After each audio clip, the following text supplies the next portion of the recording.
अभी हाल ही में James Webb space telescope ने ऐसी इमेज कैप्चर की है जो आप ऊपर देख रहे हो, जिसे पहली बार देखने में ऐसा लगता है कि भाई स्पेस में एक जाइंट आंख दिखाई दे रही हो। लेकिन दोस्तों ये कोई आंख नहीं है, और सबसे क्रेजी बात यह है कि आइंस्टाइन ने ये करीब 100 साल पहले ही प्रेडिक्ट कर लिया था कि हमें फ्यूचर में ऐसा कुछ देखने को मिलेगा। Let me explain. तो बेसिकली 27 मार्च 2025 को जेम्स वेब स्पेस टेलीस्कोप ने ये इमेज रिलीज की है। अब पहली नजर में आपको बीच में से एक ब्राइट ऑब्जेक्ट दिखाई देता होगा और उसके चारों तरफ एक ग्रोइंग रिंग।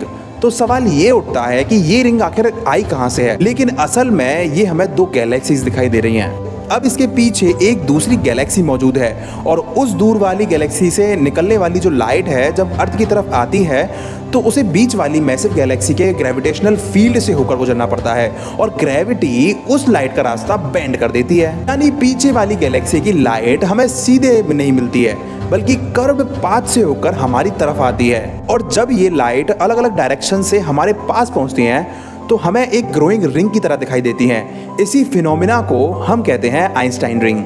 और अगर आप इस इमेज को ध्यान से देखोगे तो इसके आसपास आपको स्पाइरल स्ट्रक्चर भी दिखाई दे सकती है। यानी जो गैलेक्सी पीछे है वो एक स्पाइरल गैलेक्सी है जिसकी लाइट ग्रेविटेशनल लेंसिंग की वजह से हमारे सामने रिंग जैसी दिखाई दे रही है। और ये कोई अकेला इंसिडेंट नहीं है, यूनिवर्स में ऐसे आइंस्टाइन रिंग के कई एग्जाम्पल हमें पहले भी मिल चुके हैं। लेकिन सबसे फैसिनेटिंग हिस्सा ये है कि आइंस्टाइन ने ये प्रेडिक्शन तब की थी जब हमारे पास ऐसी टेक्नोलॉजी थी नहीं। उन्होंने बताया था कि मैसिव ऑब्जेक्ट स्पेस टाइम को बेंड कर सकते हैं और उनकी ग्रेविटी की वजह से लाइट भी बेंड हो सकती है। और आज हम लिटरली टेलीस्कोप से उस प्रेडिक्शन का इफेक्ट देख रहे हैं। मतलब आइंस्टाइन ने जिस चीज को इक्वेशंस में इमेजिन किया था, आज वही हमारे सामने एक कॉस्मिक आंख की तरह चमक रही है। अगर आपको ये वीडियो थोड़ा सा भी इंफॉर्मेटिव और क्रेजी लगा हो तो मुझे फॉलो करके जाना।